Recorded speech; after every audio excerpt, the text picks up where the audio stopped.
Hello everybody and welcome to another Doctor Who review. This time it's an 8th Doctor Big Finish audio. It's Seasons of Fear.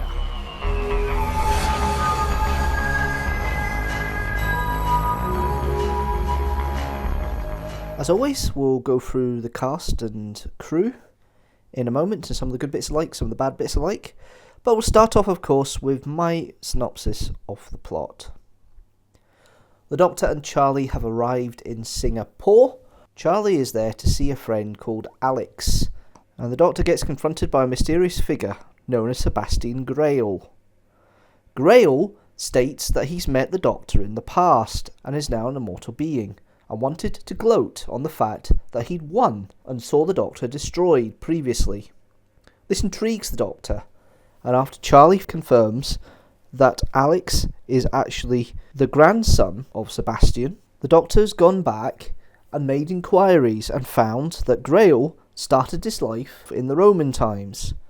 At that point, he was part of a Roman cult and wanted to utilise the worshippers of the Roman cult as sacrifices to allow his masters to come through from a black hole in another system.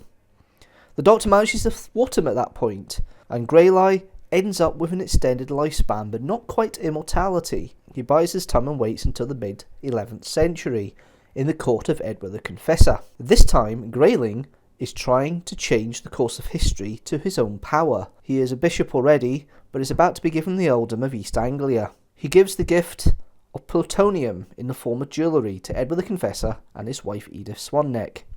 But the main reason is he's found a plutonium mine in Cornwall, and has used it to power a new device and a new opportunity for his masters to come through. The Doctor once again manages to stop the plans, and Grail is then next met in 1806 in the caverns of the Hellfire Club in Buckinghamshire. This time he's using the cult members as sacrifice to allow his masters to come through, and succeeds in having at least one of them come through, and it's revealed his masters happen to be the Naimon.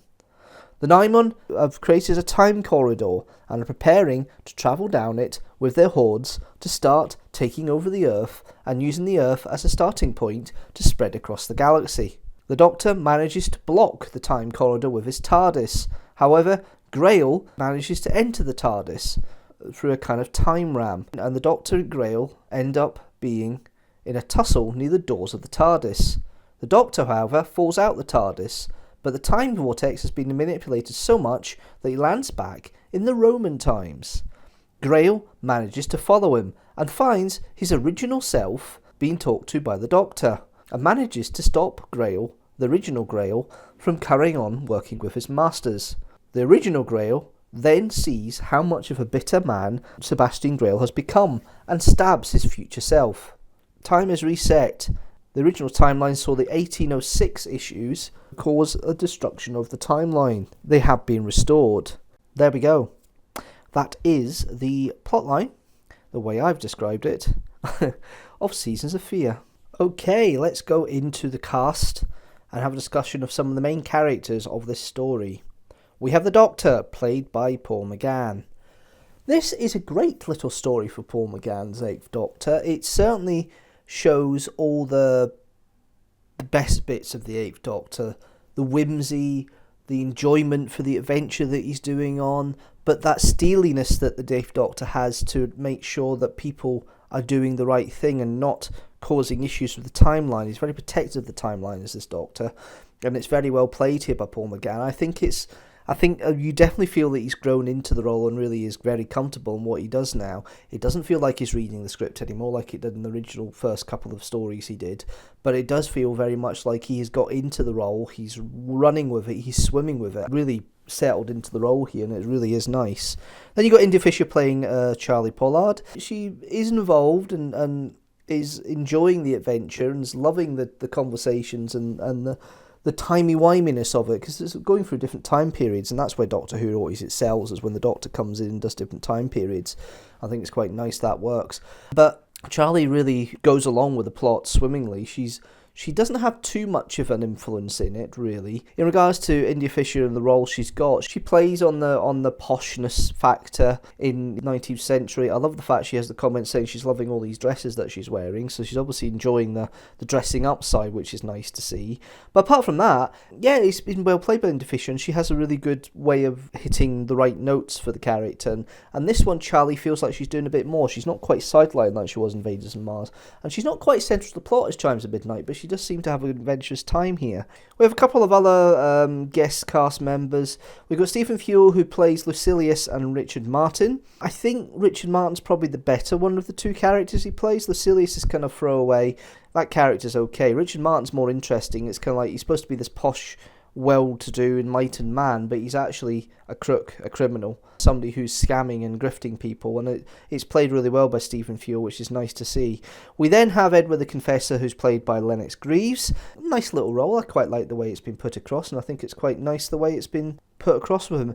It's nice, though. I quite like the way Royal is played. Edith, played by Sue Wallace, a very intelligent Edith Swan-Neck, the wife of Edward the Confessor. I love the way she's got that grandeur to her, the way it's played. We then have Robert Kervishley playing Marcus, one of the other Romans, and the voice of the Naimon. Again, it's kind of like a more mini role for him, but this time he gets to play the baddie. He does it well. I think the effects are maybe a little bit iffy with it, but it's well positioned, and I quite like the way it's been put across. I quite like it. And then we have Lucy, played by Justine Mitchell. A lovely little role, nicely played, and I quite like the way that Lucy is obviously a bit more intelligent than the normal Austen tropes that you have at this point, you know, in this story. She works very well for this, and I quite like it. I think it is one of the better performances of the guest cast, I think. But the standout is Sebastian Grail, played by Stephen Perring. He is evil. It really works the way he puts that across. I think it's really well done. Here, he is playing with a passion the baddie. It works really well. I think it's a really great casting, and Stephen Perring gives that kind of nice nuance between the kind of naive and wanting to do better Greyleye, the Roman Sebastian Grail. And the way the character's written, the way he portrays it, you can see that Grail is getting more and more bitter every time the Doctor encounters him in different time periods. And Perring puts that across really, really well. Some of the bits I do like about this, I love the fact that the Doctor is quite enthusiastic about the whole adventure. I love the fact that he has planned ahead what he wants to do, especially the duel sequence in 1806 with the sword. The running joke that the Doctor keeps getting cut or pricked or whatever by Sebastian Grail is really nice to see. I think Charlie gets the best bits in and the way she talks and the way she speaks to people in the 1806 period. I think it works for her there. I think the whole story and the concept of it, this time of time travel, let's stop this enemy before he gets too powerful, time travel concept, we've seen it before. It's happened multiple times in Doctor Who, but this one really works for that. Overall, I think it's been well written and well put together. This is a great story by Paul Cornell and Caroline Simcox. It's directed well by Gary Russell, and the music by Jane Espenson is actually well handled as well. I quite like the way it's been put across, and it's not too interfering. It just illuminates the parts you've got here. There is kind of an undertone of music as the tension builds up, but it's not out of the ordinary, and I think it's nice to have a separate person write the music and then Gareth Jenkins doing the sound design. I think the Naimon is pretty well done for what it is, but it's the trying to work on the characterization that was done in the 1979 story, 1980 story, The Horns of Nimon, and it's interesting how that works.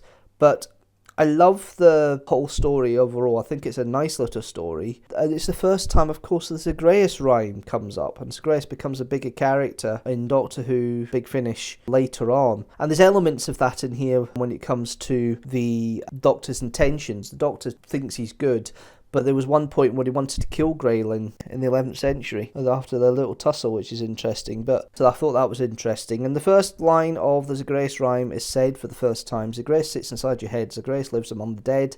Zagreus sees you in your bed and eats you when you're sleeping. And it's the first time it's mentioned. And of course that builds up to Zagreus itself, the 50th Big Finish audio adventure, which I will eventually review in time. There's also the other element at the end where the Doctor's speaking to a Time Lord, and also the fact that it's a memory he's recalled from in the Matrix, because you'd hear the Matrix sound in the background when he's doing his narration to gloss over some bits that maybe can't be realised as much in the story.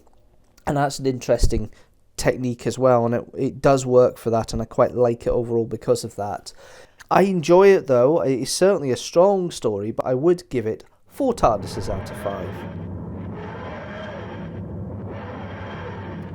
Okay, that's the rating for this story. How does it stack up with the rest of the Big Finish audios I've reviewed so far? Seasons of Fear sits in with 5 other stories that are rated 4 TARDISes out of 5. They are The Genocide Machine, The Spectre of Lanyon Moor, The Stones of Venice, Lugaroo, and Colditz. At the top is still The Apocalypse Element and The Chimes of Midnight, both on 4.5 TARDISes out of 5. And at the bottom, rated at 3 TARDISes out of 5, we have The Land of the Dead, Winter for the Adept, and Invaders from Mars. That's it from me. Thanks so much, guys, for watching and listening to this video. What do you think of Seasons of Fear? Leave a comment down below. Do you like it? Leave a comment down below. Are you not so keen? Do you not like it? Leave a comment down below. If you like this video, please like it, share it with the hashtag teamstructor, and if you like the channel as a whole, please hit that subscribe button and the notifications bell so you know when a new video comes out. General rule, a new video every second Sunday at 4 PM GMT, but we are on the throes of Who Month, so I have another one next Sunday at 4 PM GMT. Hopefully you can join me for that. Apart from that, thanks so much, guys, as always, for watching and listening, and you know what? I'll see you later.